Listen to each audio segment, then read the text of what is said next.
Fairy bells! Hi everyone. So it's me, Sarah, and I've been doing these Wednesday transmissions for anyone that's jumped on. And so as I'm talking, even right now, if anyone has any questions, please put them in the thread, and I'll get to as many as I can before the time's up. And I gotta go get my daughter. So I guess just to check in and last night I had this really extreme shake to my physical world where there was a flood.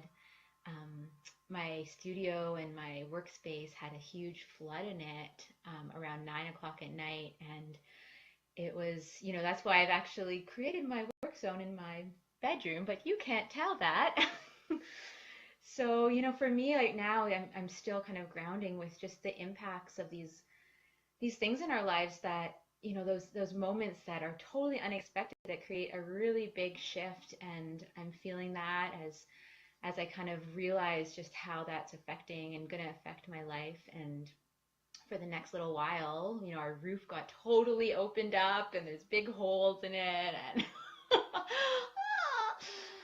so for me, the transmission that my own question that I have for the invisibles today is, so for everyone popping on, feel free to add your questions and I'll get to them when I can. So for me, like feeling very raw and vulnerable because of the flood in my home last night, I'm I'm posed with this question about how to how to process extreme um, unexpected challenges in our life. Those moments that just get come out of left wing, and asking them like how to process these. And I know for me, actually, what was powerful was the flood came last night. I was actually in a group kind of conversing process called the forum upstairs with a bunch of people, and so there was this. My daughter came running up and was like, "There's a hole in the roof," and it was so powerful to realize that even through this extreme moment, that feeling so supported, that I had 15 people that happened to be upstairs. So half of them came down. There was carpenters and construction workers that were sawing open my roof, and in that process, in the overwhelm, while my whole studio and my computer and like all kinds of stuff was being soaked, I got to just like stop and stand back for a moment and feel the blessing of having so many helping hands there. And what I did for myself that was so powerful was I said, you know what? This is going to be here when I return. And I'm going to have to deal with it anyways. So I'm going to take myself out of this situation and I'm going to go upstairs. And when I went upstairs, there was a group of my friends that hadn't come down to help because there was too many people in our space. And they just looked at me and they said, Sarah, do you want to perform? Do you want to process this? And so they created a circle. I'm like, yes, please. And so my friends created a beautiful around me, and I got to just go through my raw process of what all the emotions that were stirring from me, and the shock and the anger and the disbelief and the disassociation. And I got to scream into a pillow. And they're like, here's a pillow, scream into it. And so I got to give a blood curdling scream into this pillow, and just feel held. And then they said, do some movement, get it out of your body. And there's a lyra, which is like a aerial hoop that hangs in the air.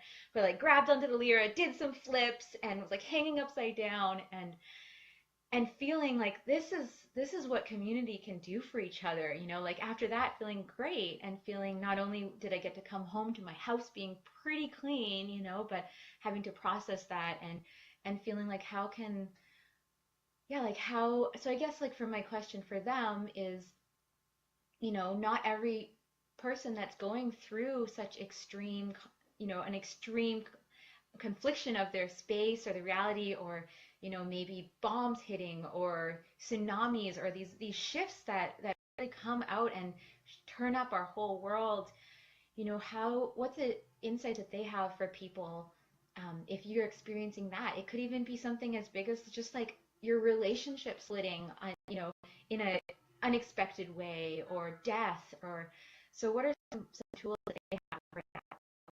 For listening to my process, I felt like I had to do it before going into my journey. So once again, if anyone wants to ask some questions, please put them on the thread and I'll get to you. All right.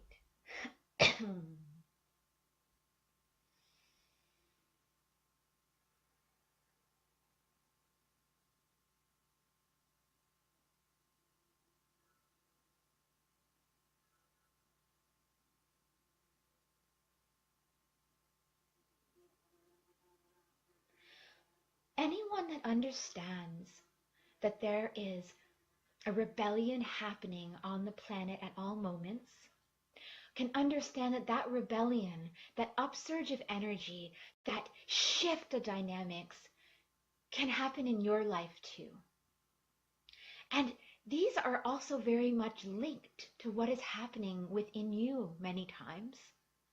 And realizing that when things reach your physical world, reach the place where you have materialized in some way your essence, or have manifested or cultivated this physical plane world, then you'll understand that rebellion, this natural rebellion that is immersed in humanity, may come to bring up whatever rebellion is in you, any energies too that do need to be shaken, shifted. And it's an opportunity to use the tools that you've explored in your life, be it emotional tools, communication tools, how to work with your physical dynamics, how to think quick with what's needed. But when turbulences come, it is very important for you to be able to harness whatever energy you have available and use that as a fuel for your consciousness to have not only the vibrational support, but the capacity to hold itself in some form of serenity, some form of stillness, some form of separation, yet acknowledging, not denying these energies that are stirring up your life. So in this time of rebellions in your life, may it be relationship turbulences, complete shifts, deaths, even phenomena, when we experience pure elation for this unknown experiences of joy, or the unfurlment of something profound, those too are rebellions. You see, the rebellious nature that it permeates through the planet is the nature of something that must be shifted or explored to experience what the contrast feels like.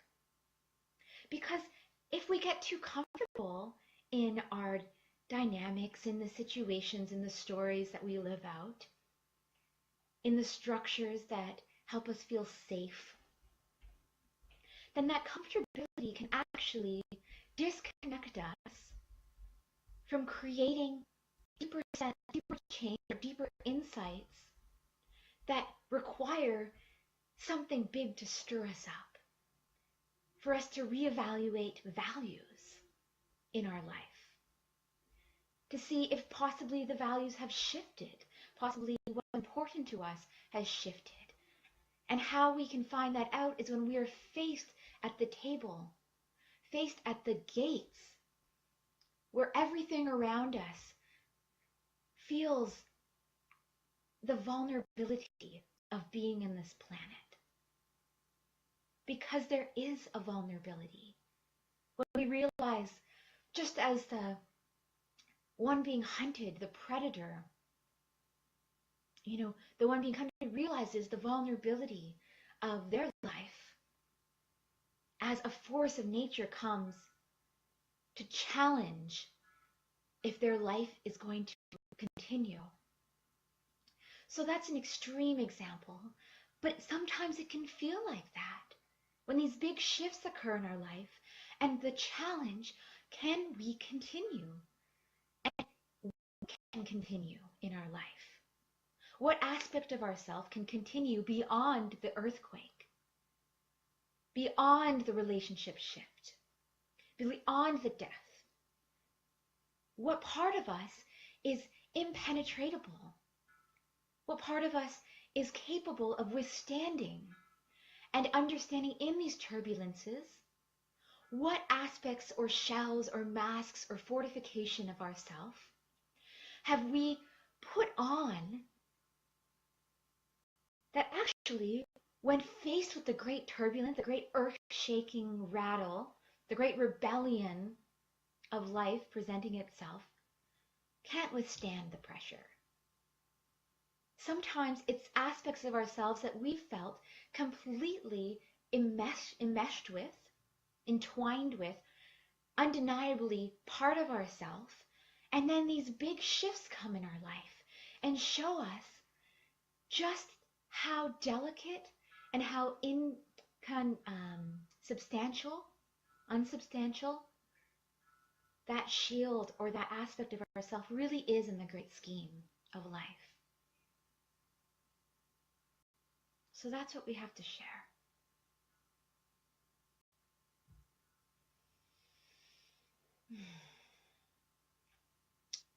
All right, everyone. So that was the first transmission.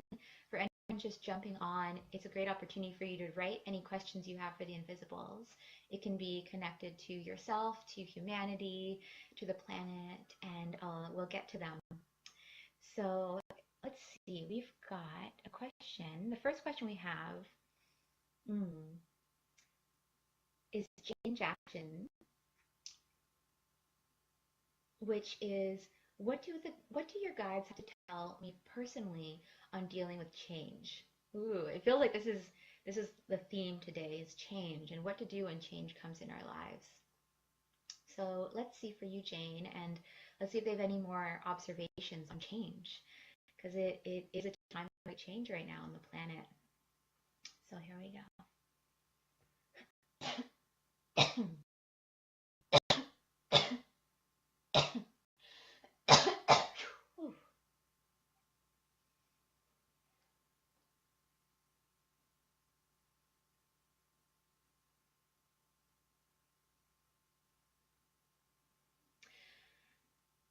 Change can be the greatest remedy for that in our life which is malfunctioning, which has been riding or driving itself on a system or a program that is out of date. Just like we had mentioned with Saera, change is here to give us an opportunity to explore what is relevant to us now that the change has taken place. Sometimes the change that we fear isn't really what's going to change us. The fear isn't really what's going to change us, but how we work and address the fear and allow ourselves to persevere beyond the fear and the fear stories of how our lives are going to be affected is one thing. But when the change comes, it requires us to move through it gracefully by checking ourselves, checking any aspects of ourselves that are rigid and that are not capable of being flexible to handle the change that's coming or the change that's here. Just like the metaphor of water, of somebody who is being turned and pummeled in the ocean. The ones that it's easier for is if you're stuck in a tide pool or a whirlpool or being turned in the waters, if you completely relax and surrender, become almost limp to the current, that is generally how you can be spit out or how you can avoid being really hurt. But the journey of trying to force yourself through this current, which might be more of a pattern you've been taught, is, if extreme chances come in your life, how can you fight? How can you make headway? How can you be that salmon swimming against that current? But for you, Jane, maybe what's really important for you is to strengthen that part of you that needs to understand how important it is to soften yourself and to feel flexible with the current of the change that's happening in your life. And trusting that if you can be supple and remove the parts of you that might fight or be rigid or fortify what you want, instead of being open to what the change is trying to make you aware of,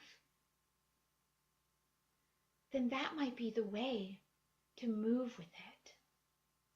So finding in yourself, what are aspects that have been in the past, possibly patterns that you've dealt with regarding a change in your life that have felt rigid. It could be aspects of yourself that have said, I'm not going to change my stance on this subject. I'm not going to change how I approach other people or how I design even my daily routine because of this change. Well, that rigidity can actually it can get in the way of creating the spaciousness that these changes in our life are here to make note of. Possibly they're here to remind us that we need to have more space for the unknown to come into our life. We repeat that, creating more space and trust and suppleness and flexibility so that we create a seat for the unknown miracles, the unknown potentials, the aspects that we can't comprehend that want to come in and support us when these changes come, that can give us an even better lifestyle or quality of life. But we need to make space for the unknown support. So that's what we have to tell you right now.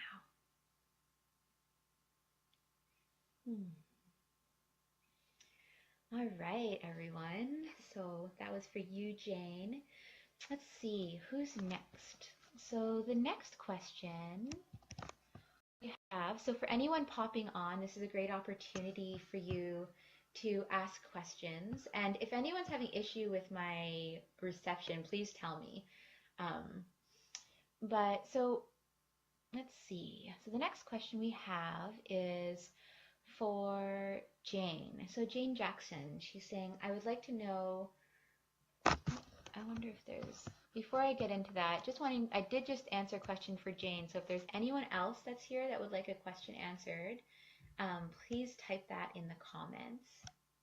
And I'll give a moment, otherwise I'm going to go right to this next question.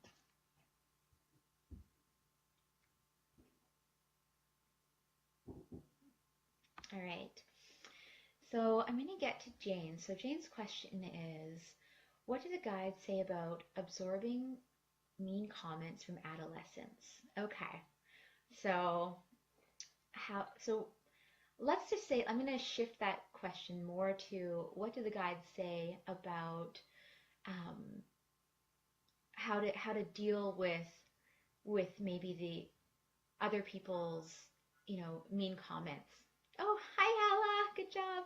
So yeah, Hala, jumping on. Just if you have a question, please add it. I'm answering Jane's right now.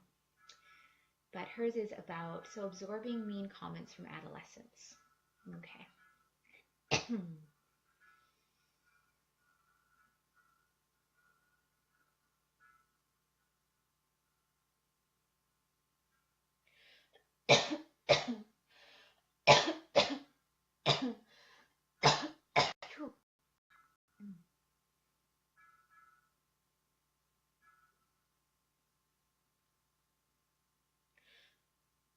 When you understand that the adolescents, the young ones on this planet, are also a part of the planet's consciousness, that undeveloped yet that inspired aspect that of the soul, that part in our life or your life where you have come to a place where you understand enough of yourself, to understand that you have your own identity. But the adolescent don't necessarily understand the full-on emotional or social repercussions of what expressing themselves does. And so in their process, they might be exploring all these different avenues of expression to feel what it feels like and to receive the reflections from those around them. Unfortunately, a lot of people haven't been able to offer adolescents the space to be heard in the many aspects of themselves. And so what can happen is that when they're exploring these ideas or these impulses that can be mean sometimes, that can be wrathful, that can be full of hatred or here to stir us up, it's important to remember that there is something in them that feels stirred up, that feels that they want to be heard, that feels that they want to be witnessed and supported in this challenging time of transformation in them. Because for many adolescents, there isn't a coming of age ritual or experience that's here to support them growing into what it is to becoming from the young children, the children who are given a lot more space to cry, to be upset, to even hit, because we can understand that. But then once the child transforms into the adolescence, there is new rules in place. There's less unconditional love in some ways, or less compassion for these outrages. And so for these children who have been used to having a lot more leeway with them trying to explore and express and move energies through their bodies, and now they're adolescents and there isn't the same level of support, because now they need answers, they need reasons. Whereas the child doesn't have the logic necessary. It doesn't need to have the logical reasons to support or to make them understand why maybe what they're doing is destructive, because they're not in the logical mind. It goes right past them, even though it is good to give those reasons during that time. But as an adolescent, it is crucial to be able to drop into where in your body or yourself their remarks, the meanness is touching. Instead of being reactionary, being able to almost express your own process with those emotions and being honest and real and authentic. Why those emotions triggered you, maybe. And giving them an alternative or an opportunity to express more instead of shutting off. So you might not expect that after these comments. So instead of, blocking them or taking yourself away from the situation, saying, is there anything else you want to say? So that's it. That's an answer for anyone. Yeah, so that was the answer for Jane. And let's see, so for anyone popping on, it's a great opportunity if you have a question to answer it. I can answer it, me and the Invisibles will answer it. And if you're only here for a moment, you can always return to the video will be recorded, and I'm going to have the minutes. So if you can only be here for a moment, but you really feel like you want to ask a question, just throw it on and we'll answer it, and then I'll tag you and I'll send you the minutes so that you know where to find your answer. So for anyone else popping on, these questions can be personal, they can be planetary, they can be collective, anything that feels burning in you. This is a great time. So I'm moving on to the next question we have is from Tamara. Oh, hey, Sebastian. All right, Tamara. Can the Invisibles please share some guidance with me on how I can bring the health of my body back into balance? I have some bugs that I thought had been cleared out with medication. However, recent tests results that a few are still kicking around. What advice do the Invisibles have on treatment? Should I take herbal medicine, or is diet and mindset enough to give these guys eviction notice? All right. So for Tamara, this is about, asking them about some inhabitants of her body that need to have some sort of perspective. So on a collective level too, we'll just, for anyone that's experienced, ailments or parasites or things in their body that is not of them, but is can be running the show subconsciously sometimes until we're aware of them. This is probably an answer for you guys. So let's see what they have to share about that.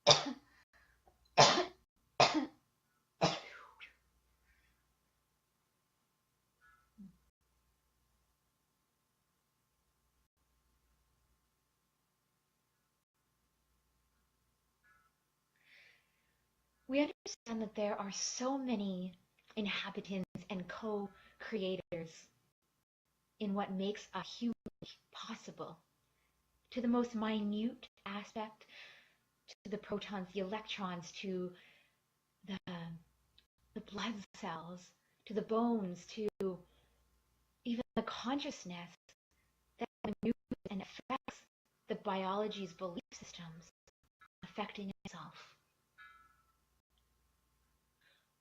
But just like with any healing, when something has come to the body, when an ailment, when our body experiences a physical repercussion,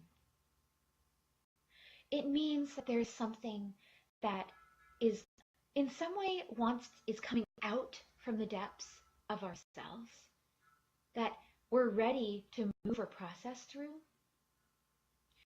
Even though it can feel like it's come from within, from the exterior, this is something Saera works a lot with. It's the perspective that our ailments are leaving our bodies. They're leaving a deep, deep part of our soul.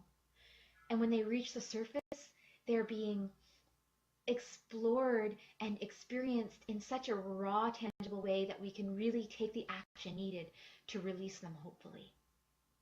For you, Tamara, when we talk about whatever these inhabitants are in your body that you thought had gone, we want to say that they started with an aspect of yourself not trusting in your own boundaries. And in some ways, it might have been also an aspect of yourself that opened up space for the influence of an energy to support you moving through something in your life. But in that process, what might have happened is that consciousness, or that desire for consciousness, or that desire for something in your life to take form and give you the guidance or the internalized support, may have turned into an active system within you that has its own agenda. Its agenda to live, to thrive, its agenda to possibly at some point might have happened as something that was here to support you in using different tools to bring more vitality into your life, which can happen when we experience these bugs or these parasites.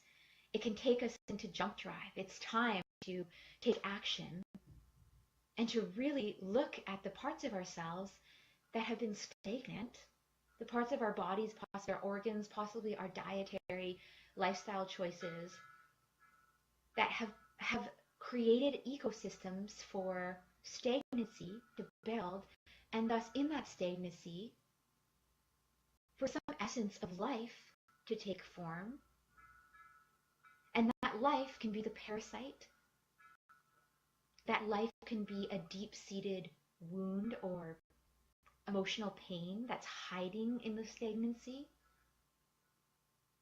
stomach aches, things like that. But for you, one of the things that we would encourage you to do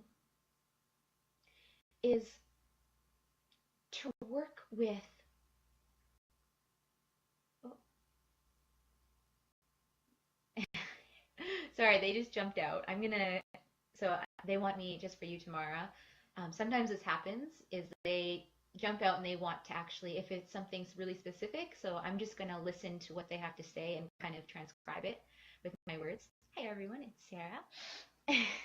For everyone jumping on, put your questions. So this is for the questions about body issues, like when there's different possibly parasites or amoeba or amoeba in the body and what their guides have. So for you, Tamara, I'm just going to hear, they had a specific formula for you. So there's something, something about like salt water, and I'm hearing like, it might be helpful if there's a little more information, but I'm like, I don't know if you can give a little more um, information, Tamara, if you even have a word for what it is, if it's like that would be helpful for them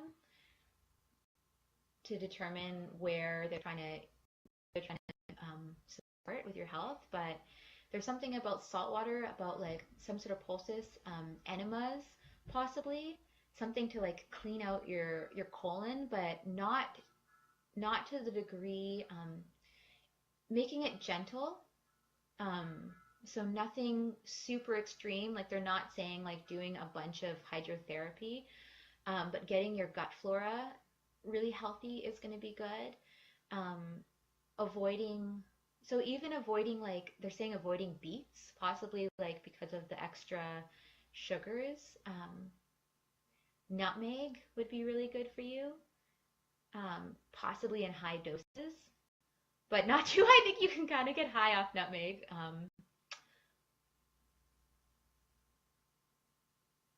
And clearing any debris in your physical space. So going through even any extra energies or things in your space, like even through altars that might feel a little cluttered, or like maybe even creating an altar that is really, oh, okay. Okay, you have, so it's called Parasite. Okay, great. Um, Creating an altar of clarity and claiming, like I have this image of the creating an altar for your health. And so in this altar, I see something like there should be white, but also something red, because there's something about you bringing back your personal foundation and fortification in your body, and like claiming that and being really clear, because these parasites, they need to understand that they're in some way that they're appreciated, because they are an essence of creator, like all aspects of are part of creator and are part of the creation on this planet. And you know somebody taught me once, they're called misqualified energies. And so in our life, realizing that like even something as a parasite, it's not here with like ill intent. It just wants to live, it just wants to survive, and in some way you had to enter into your body. So what you can do is like acknowledging and maybe like honoring this parasite by being like acknowledging that there is maybe an essence in it, being really clear to that parasite in a loving and compassionate way. You can also create, like you can claim and create if there is any like spirit or like essence of the parasite, because sometimes parasites are also like different entities that are kind of embodied and manifested through parasite. And so going into like more of an entity approach, like if you can create a prayer of sending that energy back to where it truly can thrive in the cosmos, creating that bridge. This is all a bit longer of an answer, but also you can, if you want to, like we can maybe do a session too and help if we want to go in, if it's an entity, and we can kind of go into it on a soul level and meet it, and I do that kind of work also in person, and then that might actually shift the essence of your parasite might leave so that the body, it's like its casing can just fully die. So that's a little bit. But the altar, clear altar, an altar for your health, an altar for your well-being, white, red, and lots of nutmeg. Okay, moving on. So the next question I have is for anyone just popping on, feel free. I might have one, possibly two more questions available before I have to get my daughter. So welcome everyone, and just going to take me a moment. Let's see.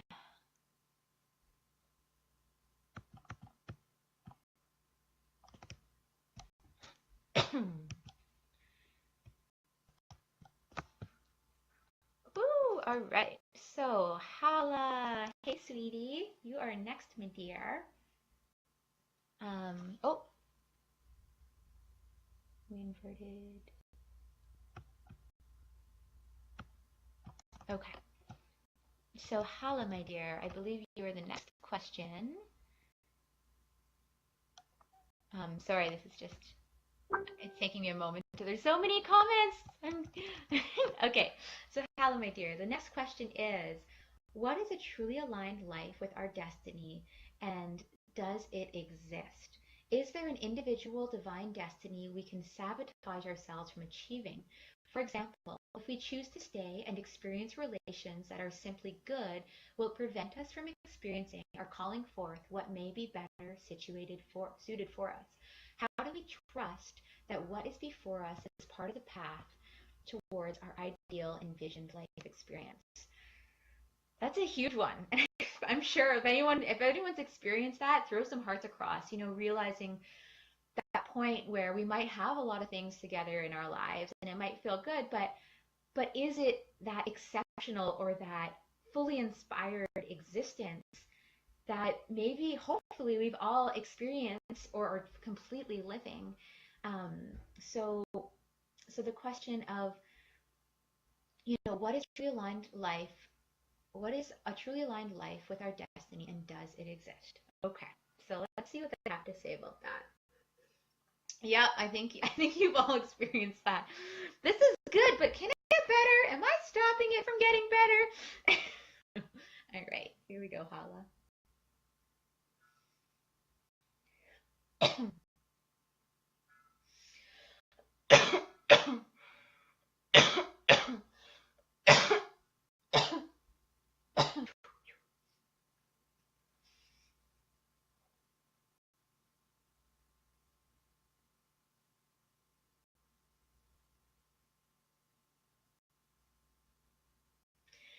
There's always the nitty gritty.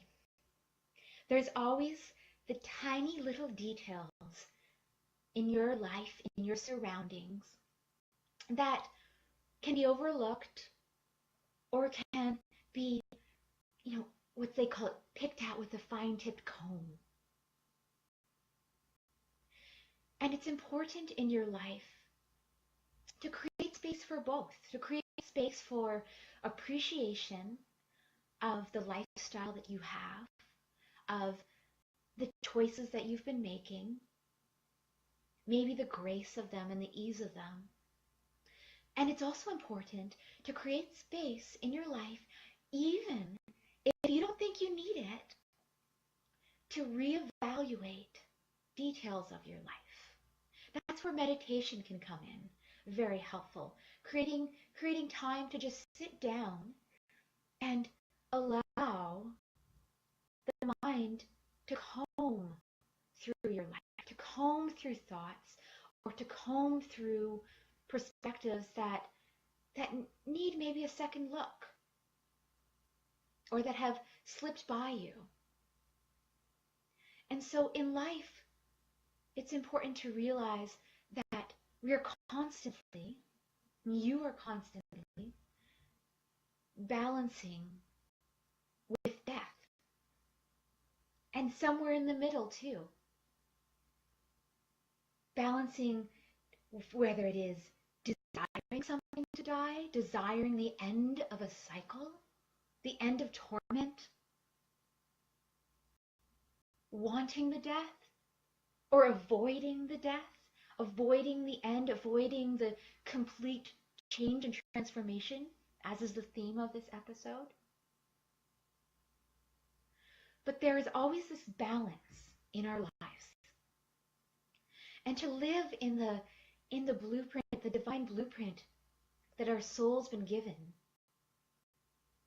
is to be able to have created such a development, have developed such a clear understanding and reverence and appreciation and honor for the death and the life in every moment,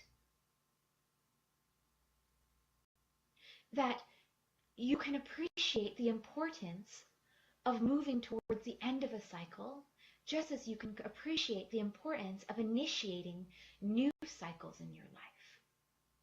Not becoming one who just lives in the center point always. Though the center point is a very important place of feeling the grace and that moment of balance. But even balance itself is not the end result always, being human. So it is of utmost importance to appreciate and value and honor those moments when we feel that balance and sit in it and sit in the magnificent of the creations ahead of us.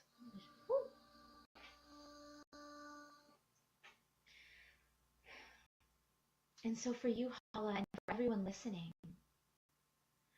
remembering that it is okay. In fact, it is of utmost importance to allow yourself to honor when it is time for something to end in you. A relationship, a commitment, a belief pattern that might have supported you in feeling good and feeling safe. Living dynamics. Because you'll know, because what might have, that cycle is over, and it might have been over for a long time. And it's not ever going to fully feel imbalanced because you have grown past the person who felt imbalanced with that cycle. So holding on to aspects of our life or environments that have fueled us and supported us because in hopes that it will be able to sustain the growth in us is important to realize when it's time to leave that.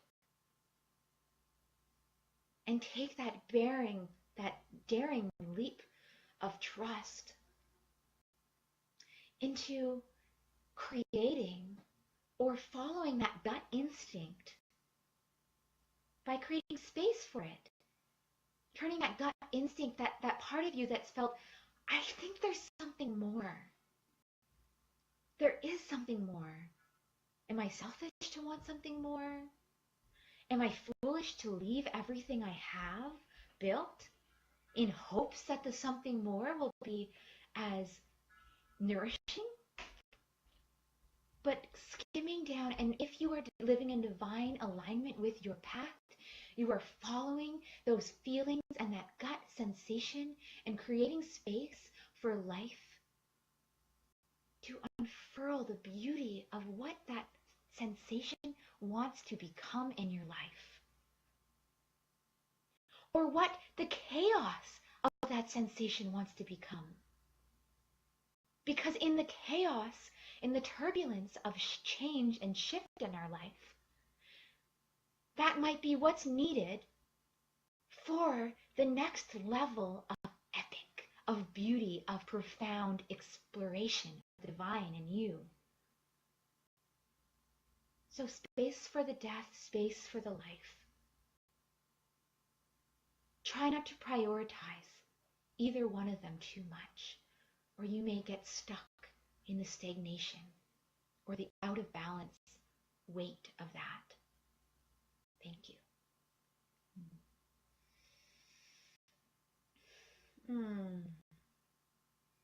Well, hello, all of you. I actually have to jet out and get my daughter from school in 5 minutes. But I just want to thank all of you and acknowledge all of you for your consciousness, whether you are watching this in the future, whether you're watching this now with me, whether you're feeling this and you sent forth your prayers towards maybe next week, next Wednesday, same time, 2:30 Pacific time, whatever that works out to you. If you want to be on my mailing list and receive some sort of update, so you're on, or on a, you can send me your name if you want me to send you. I think I can invite you to the live. I can to the live episodes, just in case you don't see it on the feed or you're not reminded. But otherwise, next Wednesday, 2:30 Pacific Standard Time. I think that's to 5:30 Eastern Standard Time. Come on, bring a question. I love you all, and blessings on this path before you. And the theme of the day was change. So may you be able to greet this change in your life with joy and acceptance and reverence and excitement, and honoring the death too, honoring the power of death and the transformation that can come through the chaos. So love you all. Before I get off, I just want to see if there's any little comments that. Aw, you're welcome, Tamara. Oh, I love you, Sebastian. All these people from all different aspects of my life. It's so beautiful that we can be joined together in this way.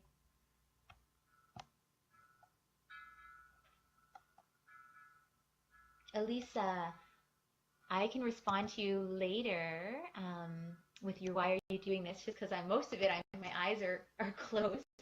But I guess quickly, I have to get out of here in a moment, but quickly, why I'm doing this is because I'm allowing myself to step out of the way. And, I've been working with these guides since I was a young girl. And in the past, it's been a journey of me just like listening to them and having this like communication and understanding knowledge that they wish to bring forth and working with people. And recently they decided that they wanted me to start actually allowing them to speak through me. And at this point, after so many years working with them, I feel safe and comfortable with that. And even though this is like actually quite vulnerable for me to be doing this work, I stopped it for a bit because I was just like, this is just weird. Nobody's really into this. But that was just my gremlin, and I've just been finding that they've been helping people. So I'm doing this because I want to create space for deeper sense of clarity and opportunities for sometimes just that kernel, that seed of wisdom that might spark a revolution in yourself, in your life. And I know that I personally receive a lot from these transmissions, and they speak to me. And I just started doing Facebook Live, and it's the funnest thing ever because I know that, I'm not just doing this by myself, which I had been doing. I have a YouTube channel, and it was kind of my like behind the scenes but in front. And this is me just honoring that, like, I want to be raw and vulnerable and no edit and just to be here with you guys. So hope to see you next Wednesday. Aloha.